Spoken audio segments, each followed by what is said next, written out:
Children previous 3 class में हमने इस चैप्टर के न्यूमेरिकल्स करे कंसंट्रेशन टर्म से। आज हम इस चैप्टर की कुछ इंपॉर्टेंट चीज़ें लेंगे। ये 3 टाइप के सॉल्यूशन हमें इस चैप्टर में पढ़ना है। फर्स्ट टाइप ऑफ सॉल्यूशन है गैस प्लस लिक्विड सॉल्यूशन, जिसमें आपको पढ़ना है Henry's law. Example carbon dioxide and water का सॉल्यूशन ले लीजिए। सेकेंड सॉल्यूशन पढ़ना है आपको volatile liquid and volatile liquid का सॉल्यूशन। वोलेटाइल का मतलब ये है ऐसा लिक्विड जो वेपर फॉर्म करने की टेंडेंसी शो करता है। Example petrol and alcohol. यहाँ पढ़ोगे रॉल्स लॉ। थर्ड कैटेगरी आप पढ़ोगे सॉल्यूशन की non volatile solid and volatile liquid का सॉल्यूशन। यहाँ पढ़ोगे आप रॉल्स का सेकेंड लॉ, जैसे NaCl एंड वाटर। अब NaCl और वाटर में देखें, मैं पूछूं आपसे कि NaCl और वाटर में से कौन इजीली वेपर फॉर्म करेगा या कौन वेपर फॉर्म नहीं करेगा, तो आप क्या बोलोगे? NaCl वेपर फॉर्म नहीं करेगा। NaCl वेपर फॉर्म नहीं कर रहा है तो ये क्या हुआ आपका? Non volatile. Water vapour form कर रहा है तो ये क्या हुआ आपका? वोलेटाइल। तो ये 3 टाइप के लिक्विड्स आपको ये पढ़ने हैं, सॉल्यूशंस पढ़ने हैं और इससे रिलेटेड लॉज पढ़ने हैं। सही है, अगले टॉपिक पर चलते हैं। देखिए फर्स्ट लॉ है इसमें solution of a gas plus liquid का, जो जनरली हम बोलते हैं हेनरीज लॉ। सपोज आपके पास एक कंटेनर है और कंटेनर में आप देखिए क्या करा हुआ है। कंटेनर में आप देखिए water and CO2 gas fill करी हुई है। अगर हम CO2 गैस को देखें तो ये CO2 गैस के मॉलिक्यूल है, वाटर है। CO2 गैस अपना कुछ प्रेशर एक्सर्ट करेगी वाटर के सरफेस पर। ये प्रेशर जितना ज्यादा होगा गैस का, उतना ज्यादा आपकी CO2 गैस वाटर में सॉल्युबल होगी। अगर ये प्रेशर कम होगा तो CO2 गैस कम सॉल्युबल होगी। अगर ये प्रेशर ज्यादा होगा तो CO2 गैस ज्यादा सॉल्युबल होगी। इसी पर लॉ बनाया है कि partial pressure of a gas is directly proportional to the solubility of gas. मतलब किसी गैस का पार्शियल प्रेशर उसकी सॉल्युबिलिटी के डायरेक्टली प्रोपोर्शनल होता है। इस लॉ को हम ऐसे लिखते हैं PCO2 equal KH into M। CO2 अगर गैस ऑक्सीजन है तो आप O2 लिखिए, कोई नॉर्मल गैस है तो PG लिखिए। अगर हम पार्शियल प्रेशर ऑफ गैस और उसकी सॉल्युबिलिटी के बीच में ग्राफ ड्रॉ करें तो you will get a straight line graph. Straight line graph का स्लोप किसको शो करेगा? KH को। KH को हम बोलते हैं हेनरीज कांस्टेंट। चलिए आगे बढ़ते। देखिए KH कहाँ काम आता है हमारे, जैसे हमने लिखा P gas equal KH into solubility. KH equal क्या हो जाएगा? Pressure of gas upon solubility. अब एक चीज देखिए, अगर किसी गैस का सॉल्युबिलिटी ज्यादा है तो उसका KH का वैल्यू क्या होगा? कम होगा। अगर किसी गैस का KH का वैल्यू ज्यादा है तो उसका सॉल्युबिलिटी क्या होगा? कम होगा। ये क्वेश्चन ध्यान रखना, ये इंपॉर्टेंट है। यहाँ दूसरी चीज, क्या इफेक्ट होता है टेम्परेचर और प्रेशर का सॉल्युबिलिटी पर? अगर आप टेम्परेचर बढ़ाओगे तो गैस का सॉल्युबिलिटी कम होगा। कम क्यों होगा? टेम्परेचर बढ़ाने पर गैस के मॉलिक्यूल के बीच का काइनेटिक एनर्जी बढ़ता है। काइनेटिक एनर्जी बढ़ने की वजह से गैस के molecule try to escape from liquid state to again gas state. Gas के मॉलिक्यूल टेम्परेचर बढ़ाने पर वापस बाहर निकलने का टेंडेंसी शो करते हैं। इस टेंडेंसी की वजह से हम क्या बोलते हैं? टेम्परेचर बढ़ाओगे सॉल्युबिलिटी कम हो जाएगा। कोल्ड ड्रिंक आप देखिए, कोल्ड ड्रिंक को हम ठंडा सर्व क्यों करते हैं? ठंडा कोल्ड ड्रिंक सर्व करने पर CO2 gas remain more soluble in cold drink water. इसलिए ठंडे कोल्ड ड्रिंक में आपको इलेक्ट्रिक टेस्ट ज्यादा फील होता है। अगर आप कोल्ड ड्रिंक को गरम गरम सर्व करोगे तो क्या लगेगा आपको? आपको इलेक्ट्रिफाइंग टेस्ट फील नहीं होगा। क्यों फील नहीं होगा? ज्यादा टेम्परेचर होने की वजह से CO2 remain less soluble in cold drink. दूसरा फैक्टर है प्रेशर। प्रेशर बढ़ाओगे गैस की सॉल्युबिलिटी बढ़ेगी। जितना ज्यादा प्रेशर होगा उतना ज्यादा गैस हाईली सॉल्युबल होगी। तो इसको आपको KH से कोरिलेट करके पढ़ना है। चलिए क्वेश्चन देखते हैं इसके ऊपर। हाँ देखिए क्वेश्चन देखिए आप, ये बोर्ड का आया हुआ क्वेश्चन है, CBSE का 1 मार्क क्वेश्चन है, थ्योरेटिकल। आज का टॉपिक आप एक बार ध्यान दीजिए, पूरा थ्योरेटिकल है। थ्योरी पे हमें बहुत ज्यादा ध्यान दे रहे हैं, बार बार वही चीज को रिपीट कर रहा हूँ, ध्यान ढंग से देखिए। आपके पास 4 डिफरेंट टाइप की गैसेज हैं, A, B, C and D। और ABCD गैस का KH का वैल्यू 0.5 है, B का 0.7 है, 0.9, 0.4 मेंशन है। अगर आपको पूछता है which gas is having highest solubility, आपको बताना है। और which gas is having minimum solubility, कौन सी गैस का सॉल्युबिलिटी हाईएस्ट है, कौन सी गैस का सॉल्युबिलिटी मिनिमम है। तो यहां देखिए आप KH equal P gas upon M solubility. अगर M का वैल्यू कम है तो गैस के लिए KH का वैल्यू क्या होगा, हायर होगा। तो वो गैस जिसके लिए KH का वैल्यू कम होता है that will be a highly soluble. तो सबसे ज्यादा सॉल्युबल गैस कौन सा है, B गैस है। सबसे ज्यादा कम सॉल्युबल गैस कौन सा है, आपका C गैस है, क्योंकि C की KH की वैल्यू क्या है, हाईएस्ट है, जो कि आप इजीली इस फॉर्मूला से देख सकते हो। अब हम देखते हैं हेनरी लॉ के एप्लीकेशंस। अगले उसके देखिए हेनरी लॉ की एप्लीकेशंस क्या है। सबसे ज्यादा जो एप्लीकेशन बोर्ड में पूछी जाती है वो पूछी जाती है स्कूबा डाइवर और कोल्ड ड्रिंक के लिए। कोल्ड ड्रिंक जब हम पैक फिल करते हैं या कोल्ड ड्रिंक्स को हम बॉटल में पैक करते हैं तो हम क्या करते हैं, हाई प्रेशर पर cold drink and low temperature पर कोल्ड ड्रिंक को हम पैक करते हैं बॉटल में। क्यों, क्योंकि अगर आप प्रेशर हाई रखोगे कोल्ड ड्रिंक का और टेम्परेचर कम रखोगे तो CO2 gas easily soluble in water. इसलिए लिखा होता है कोल्ड ड्रिंक की बॉटल पर सर्व कूल एंड चिल्ड, ठंडा सर्व करिए, चिल्ड सर्व करिए।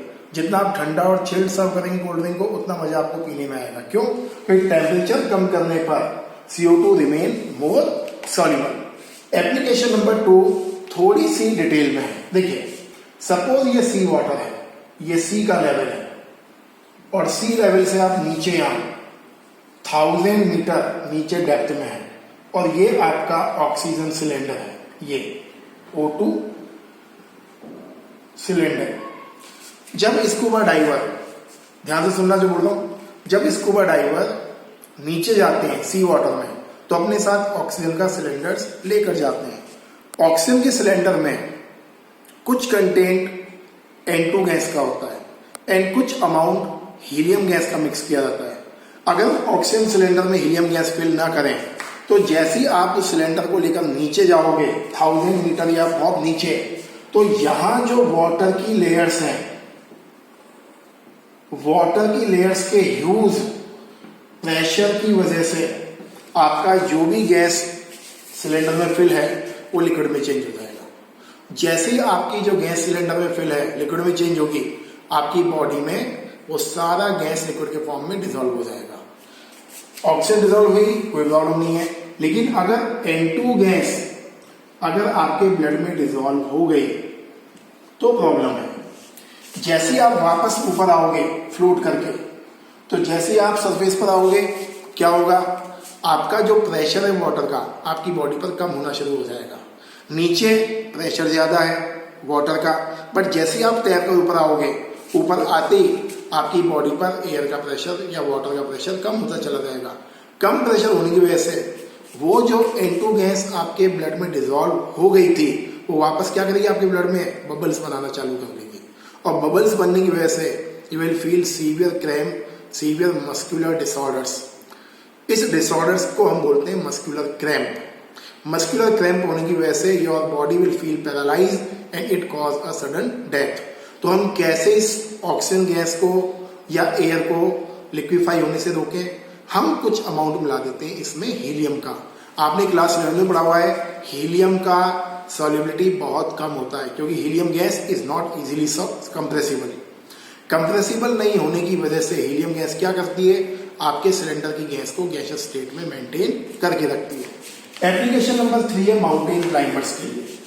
माउंटेन क्लाइंबर्स अपने साथ ऑक्सीजन का सिलेंडर लेकर जाते हैं, ये सब जानते हो आप, ऑलरेडी पढ़ा हुआ है आपने 11th में।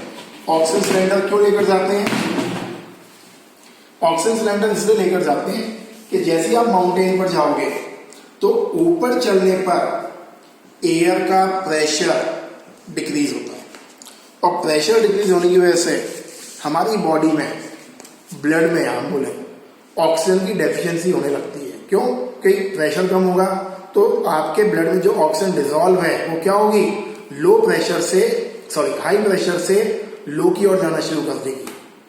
सपोज करिए आप माउंटेन पर खड़े हैं, आपकी बॉडी के अंदर जो प्रेशर है वो ज्यादा है और आपके बाहर जो एनवायरनमेंट में है एयर उसका प्रेशर कम है, तो होगा क्या, आपके ब्लड में जितना भी डिसॉल्व ऑक्सीजन है वो क्या करेगा, अंदर से बाहर जाने की कोशिश करेगा, या आपको बाहर से ऑक्सीजन को अंदर लेने में या अंदर कैरी करने में आपको बहुत फोर्स लगाना पड़ेगा। इस सिचुएशन को हम बोलते हैं एनॉक्सिया। इसीलिए इस एनॉक्सिया कंडीशन से बचने के लिए हम जनरली ऑक्सीजन के सिलेंडर्स को अपने साथ कैरी करते हैं। ये 3 एप्लीकेशन हेनरी लॉ की है। चलते हैं अगले टॉपिक पर। देखिए, हेनरी लॉ को आफ्टर सम टाइम मॉडिफाई करा है डाल्टन ने। डाल्टन ने क्या मॉडिफिकेशन करा है? हेनरी लॉ बोलता है partial pressure of a gas, word सुनना ध्यान से, पार्शियल प्रेशर मतलब बताऊंगा मैं पार्शियल प्रेशर स्टैंडर्ड प्रेशर का क्या मीनिंग है। Partial pressure of a gas equal to KH into solubility. Dalton क्या बोलता है? आप क्या करिए, सॉल्युबिलिटी के प्लेस पर मोल फ्रैक्शन लगाइए गैस का। डाल्टन बोलता है जो सॉल्युबिलिटी है गैस का उसके प्लेस पर आपको वर्ड यूज करना है मोल फ्रैक्शन ऑफ गैस। और P0 क्या है? Standard vapour pressure. अगर हम इस डेफिनेशन को देखें तो डाल्टन के अकॉर्डिंग क्या डेफिनेशन है? देखिए, partial pressure of a gas is directly proportional to the mole fraction of gas in the solution. Henry क्या बोल रहा था? Partial pressure of a gas is directly proportional to its solubility. Dalton क्या बोल रहा है? Partial pressure of a gas is directly proportional to the mole fraction. Difference केवल ये है, यहां इसने मास लिया है गैस का और यहां क्या लिया है? Mole fraction. तो according to Dalton, mole is a better और convenient term to explain the amount of gas और द मास ऑफ गैस। तीसरी चीज, पार्शियल प्रेशर क्या चीज होती है और स्टैंडर्ड प्रेशर क्या चीज होती है, ये आप देख लीजिए। देखिए,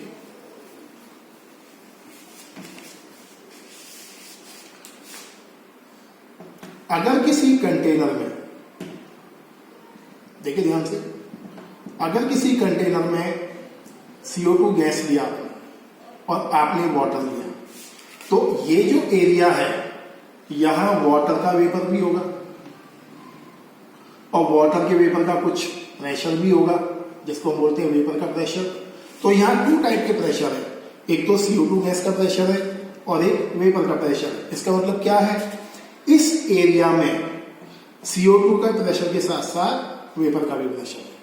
जब आपके डिफरेंट टाइप के प्रेशर इन्वॉल्व होते हैं किसी पर्टिकुलर एरिया में, तो उस केस में हम pressure of gas word use नहीं करते हैं, हम क्या बोलते हैं? Partial pressure of gas. Similarly हम इसको क्या बोलेंगे? Partial vapour pressure. लेकिन इफ इन अ कंटेनर अगर ओनली CO2 गैस प्रेजेंट हो, वाटर प्रेजेंट ना हो, कुछ भी प्रेजेंट ना हो, ओनली CO2 गैस प्रेजेंट हो, तो यहां जो प्रेशर है वो किसका है? ओनली CO2 गैस का है। तो आप क्या बोलोगे इसको? इसको हम बोलते हैं स्टैंडर्ड प्रेशर। तो ये डिफरेंस होता है स्टैंडर्ड प्रेशर में और पार्शियल प्रेशर में। स्टैंडर्ड प्रेशर कब बोलना है? When in a container only one kind of component present. Partial pressure कब बोलना है? When in a container different type of component pressure present. तो ये था आज का लेक्चर, तो थ्योरेटिकल है। कल हम करेंगे इसका case number 2 Raoult law, liquid and liquid solution. जो भी थ्योरेटिकल टॉपिक मैं पढ़ा रहा हूँ बहुत ध्यान से सुनने हैं, बहुत ध्यान से देखने हैं। कोई भी डाउट हो आप व्हाट्सएप पर मैसेज करिए, I will solve your query. Thank you and have a nice day.